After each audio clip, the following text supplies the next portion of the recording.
What do Falcons do? Rise up. Welcome to Rise Up Reactions, the show we talk all things Falcons, NFL, Georgia sports, and in general, the sports news of the day. I'm your host, Dr. Lee Denning, lifelong sports fan, and the Golden Hard Dog. And guys, today, just coming back with you, I did a really quick short yesterday. I did not get to watch the preseason game live. I was driving to a draft at the time. Ended up doing a couple of them with some guys that I've been in a league with for about 6 or 7 years now. But anyways, that took up most of my Saturday, but ended up getting home Sunday, sitting down, watching the game, and again this morning kind of sitting before we get started here and just kind of watching the highlights again to kind of come up with my overall thoughts on the game. I watched mostly the first quarter because I don't really care as much beyond that. I feel like that's more for the coaches to evaluate beyond that because really we were just evaluating the starters in the first quarter. And let's start with this. The offense was clicking. I mean, really clicking. There was one, I would say, really kind of rough throw by Desmond Ridder where he threw just a little bit behind Kyle Pitts, but overall not a bad one by any stretch of the imagination. He still hit him in his wingspan. He was still able to move up. I think he got a first down off of that play. But anyways, looked pretty good. He was hitting guys where they needed to be hit. And again, showed a level of competency that I honestly never saw with Mariota last year. And towards the end of Matt Ryan's career, didn't really see it as much as well. Again, I think some of that had to do with our offensive line and Matt Ryan kind of getting just a little bit old on us. The other thing that I saw, Ridder using his legs. Ridder had an opportunity when we got into the red zone. I thought he could have used his body more to try and get into the end zone when we were within 5 yards. He ended up not doing that. It didn't matter anyway because the play got called back for a really bad holding call on Chris Lindstrom. And when I say bad, I mean it didn't exist. It just looked like a regular block. Going back and watching, Chris Lindstrom got a flag on, I think, the first or second play of the game, and yeah, that was probably a holding call. The second one was not a holding call. I don't know what the refs were doing, but ref ball completely screwed us at the end of our first drive, where we had Bijan Robinson. It is not Bijan, it is Bijan apparently. So Bijan Robinson, he was looking pretty good. I will say this, he looks very elusive. He was making guys miss on the first hit and was going down on the second, third, fourth hit for the most part. He got, I think, 20 yards on it. But we ended up getting a beautiful pass over the shoulder to Drake London that got us within the red zone, within 10 yards. And then immediately we get up for tempo because it was very close, but he did get a knee and an elbow in on that play. And then immediately we throw the ball and are able, or let me rephrase that, Ridder ends up doing, I think it was a play action, ends up going out, kind of running a little bit to the left and is able to hit a wide open Bijan Robinson, but they started whistling the play dead in the middle of the play. Now, Bijan would have been wide open regardless because there was nobody on that side of the field even before they blew the whistle dead. But apparently a challenge flag came out after the snap.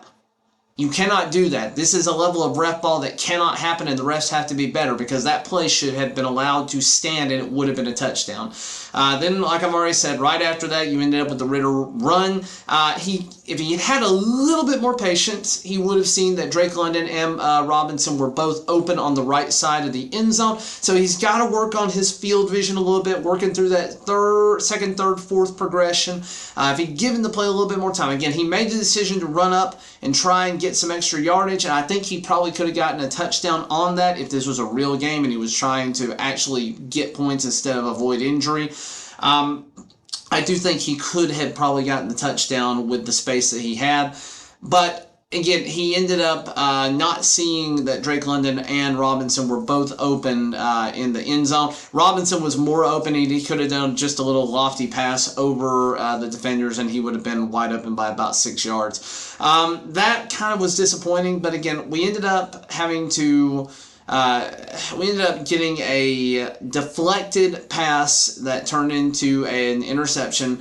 Initially, when I saw the stat line, I was incredibly disappointed seeing that. I was like, oh, God, Ridder probably didn't look good. He threw an interception. But no, when I went back and watched, that interception was not his fault. There was pass interference on Scotty Miller, who was the target for that pass, that got a no call. And it should have been called. The guy was wrapped around Scotty Miller's neck about a half second before the ball actually got there. And it's actually the defender's hand that it hit and then bounced up in the air from there. So I thought that should have been called back. that should have been pass interference and got missed. So we got screwed by ref ball with bad flags. We got screwed by ref ball with not getting a good call with the challenge flag. And then we got screwed with the ref ball on both a no flag and a flag that probably shouldn't have happened. So offensive series was marred by ref ball. That's all I can really say on it. There was one probably real penalty from Chris Lindstrom, and everything else was ref ball. But they looked good doing what they did. I thought Algier looked a little bit rusty. He's obviously going to be a guy that we try and ground and pound with. The lanes that he was picking, or the lanes that we were trying to set up for him, never opened, so I don't think that that's something you can really hold against him right now. He literally ran into brick walls the handful of times that we gave him the ball. But again, offense, that was really all we got at the first stringers, and then we kind of moved on trying to evaluate depth. Godwin Igwebuike is looking like the solid potential fourth running back for us. Again, had a solid appearance. I think he had like 50-something yards. Again, averaged like 4.5, 5 a carry, something like that. But looked pretty good doing it. So again, somebody that I think will be good in the long run as our fourth back, especially if we are going to be running the ball as much as I think we are. And then let's turn around on the defensive side of the ball. Now, our new acquisitions made a stand early on. Now, they had some bad plays too. They did allow Trevor Siemian to run an offense that got down the field. I will say this. Caden Ellis is going to be a solid player. I know he's kind of a guy that we're taking a flyer on. He's a risky player or a risky investment based on what his role in the Saints was for years, up until last year where he had to step into a role and ended up with like 8 sacks, I think. But he immediately found a gap as an inside linebacker and was able to make a very big stop right at the beginning. I was trying to key in, going back, replaying, watching these guys since I had it kind of DVR'd here on Hulu, and watching and trying to see who was doing what. I want to know what Troy Anderson is doing because we spent high draft capital on him and he's supposed to be replacing Michael Walker. Caden Ellis, it looks like, may end up replacing Michael Walker as the lead inside linebacker because he just seems to be a little bit better athlete. Troy Anderson was shedding some tackles here and there. There was one pass that A.J. Terrell ended up getting beat on, but I think it was a tight end, ended up catching the ball, Drew Sample, I think. But it was on a quick cutback route where he was able to get a first down off of it. A.J. Terrell was covering him pretty tightly, made a tackle immediately after. But watching, there was a zone. It was a zone play for the linebackers, and it was man for the corners. Or at least that's how it appeared.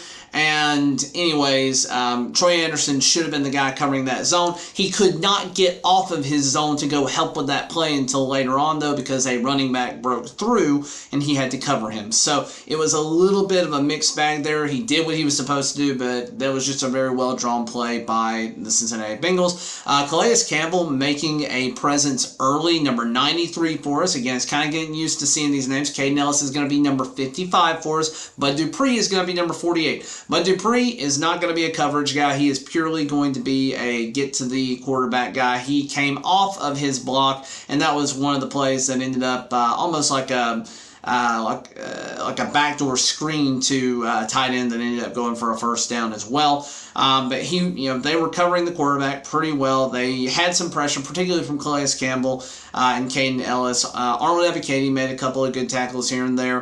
But Caden Ellis, I think, was the star of the show for the first stringers to start with. And then Jesse Bates came in and made a clutch stop on third down when they were very close to the red zone. Ended up getting a field goal off of it. Again, they're second stringers versus our first stringers. But again, our new acquisitions making big stops or making themselves known. Would have liked to see them be a little bit more dominant. Would have liked to see Grady Jarrett more involved. He really didn't have a big impact on this game other than eating up a couple of people on the line. David Onyemata didn't have a big impact in that series, but Calais Campbell had a big impact on the series. Bud Dupree was present. Arnold Ebiketie had some work to do. And then you also ended up with, like I said, Caden Ellis, Troy Anderson being pretty big components as well. So it's going to be really interesting to see what we do on defense going forward. I'm excited for the season. I wish we could have been a little bit more dominant there. I think the Bengals are a better team top to bottom than the Miami Dolphins second stringers were. And I think, generally speaking, both teams are very well coached. So we end up tying the game. I don't really care. Tie, win, who gives a crap about preseason games? It's more about, Are we evaluating talent? How do we feel about our players? I feel good about our offense. I still feel good about our defense, and I think that this is a solid warm-up for them getting ready to go into the season. That's all I got for you today. I'm trying to hit that 500 subscriber mark by the end of the season. I'm now at 158. Thank you so much for those of you who have done so already and helped grow this channel. It means the world to me. If you have not hit that subscribe button, I'm not sure how big your window is. It's either going to be here or it's going to be here. Usually it's over here.